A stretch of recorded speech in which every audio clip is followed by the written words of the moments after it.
আর বন্ধুরা, এই যে আজকে আমি ছোট মাছ রান্না করব।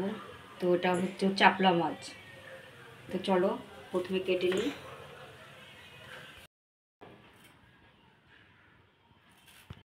মাছটা কেটে নিচ্ছি। কাটতে একটু ছোট মাছ ঝামেলাই হয়, কিন্তু খেতে স্বাদ হয় অনেক। ছোট মাছ এটা কাটতে অসুবিধা হয় না বেশি। এটা একটু এরকম কান কেটে দিলেই পেটটা বেরিয়ে আসে। এই যে এইভাবে কেটে নিলেই হয়ে যায়। তো চলো আমি কেটে নিই। হয়ে গেছে আমার মাছ কাটা। এবার কাটার পরে একটু ছোটো মাছ, যে কোনো ছোটো মাছ একটু আমরা লবণ দিয়ে কষলিয়ে নিই। আগে একটু লবণ দিয়ে মেখে নিলে কি নোংরাটা চলে যায়, অনেক নোংরা জল বেরোয়। বেশ সুন্দর কাটা হয়ে গেছে। এটা কাটতে অবশ্য ঝামেলা হয় না বেশি। তো এবার বন্ধুরা চলো এবার ধুয়ে নিই মাছটা ভালো করে, কারণ এটা অনেক ধুতে হবে। ছোটো মাছের নোংরা থাকে তো অনেক। মাছ ধোয়া হয়ে গেছে, সুন্দর করে ধুয়ে নিয়েছি মাছ।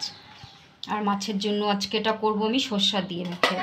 তো ওর জন্য আমি প্রথমে সর্ষা নিয়ে নিয়েছি, আর ধনেপাতা কুচি, টমেটো নিয়েছি, একটু এটা দুটো ছোট সাইজের পেঁয়াজ কেটে নিয়েছি, আর কাঁচা লঙ্কা চিড়ে দিব, আর এই দুটো বেটে দিব, আর এদিকে লবণ হলুদ।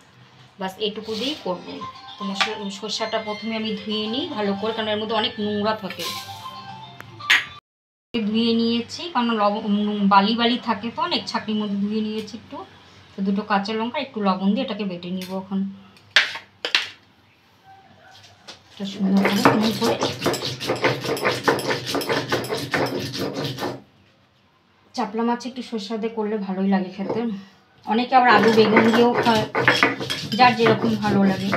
তো আমি ওটাও খাই, তো এটাও ভালো। এক এক সময় এক একটা বানিয়ে খাই না, সব রকম খাওয়ার একটু বানিয়ে বানিয়ে খেলে ভালো লাগে খেতে।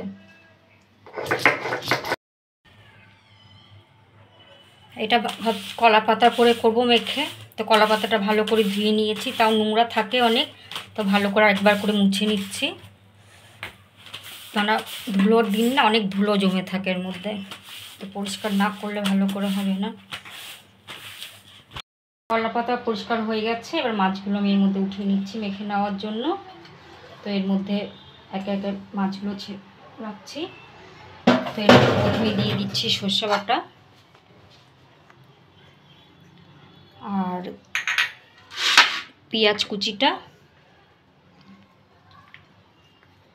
আর যে কাঁচা লঙ্কাটা আছে, যে কাঁচা লঙ্কাটা দুটো বেটে দিয়েছি, আর চারটে গোটা দিয়ে দিলাম, আর একটু স্বাদ মতো লবণ, সাথে যাবে হলুদের গুঁড়ো,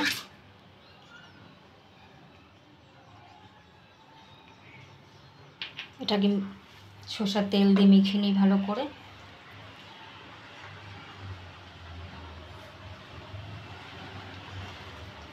ভালো করে মেখে নিই। টমেটোটাও দিয়ে দিচ্ছি, ধনিয়া পাতাটা একটু পরে দেব। এবার একটু ধনিয়া পাতাটা দিয়ে মেখে নিব ভালো করে। তো তোমরা চাইলে পেঁয়াজ নাও দিতে পারো, তো আমি একটু পেঁয়াজ দিয়েছি। পেঁয়াজ দিলে একটু আঁচটা গন্ধটা চলে যায়। শুধু সরষা দিয়েও ভালো লাগে এটা খেতে। হয়ে গেছে মাখাটা। এদিকে আবার পাতাটা রেডি করে নিচ্ছি আরেকবার গরম করে।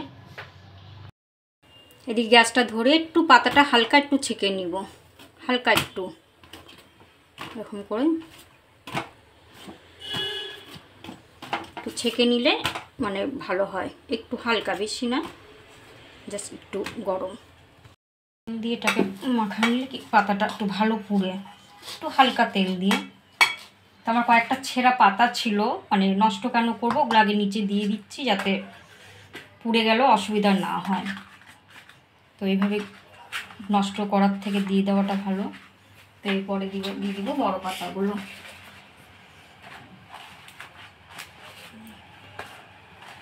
এইভাবে দিয়ে এবার মাছগুলো রেখে দিব।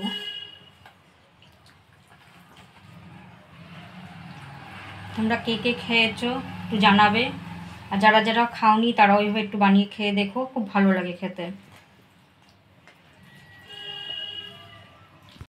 আবার একটু উপর থেকে একটু হালকা তেল দিয়ে দিব। হয়ে গেছে। এবার উপর থেকে আবার এভাবে পাতা দিয়ে ঢেকে এভাবে সুন্দর করে চেপে উপর থেকে একটা কিছু দিয়ে তো এবার বসিয়ে দিয়েছি। এটাকে কমসে কম 20 থেকে 25 মিনিট একটু কম আঁচ দিয়ে নিবা আঁচ দিয়ে এটা হয়ে যাবে। এটা হোক। 20-25 মিনিট হয়ে গেছে। এবার উঠিয়ে দেখি, হয়ে গেছে। এই যে তেল ছেড়ে দিয়েছে পাশ দিয়ে, এই যে এরকম দেখো তেল টেনে একদম মানে জল যা ছিল টেনে নিয়ে গেছে। তো এই যে এখান থেকে হয়ে গেছে আমার মাছ। এইভাবে বানিয়ে খেয়ে দেখো তোমরা, আর অবশ্যই জানিও কেমন হয়েছে। তো আমার কাছে তো ভালোই লাগে খেতে, তোমরাও বানিয়ে খেয়ে জানিও একটু খেতে কেমন হয়েছে। বাই।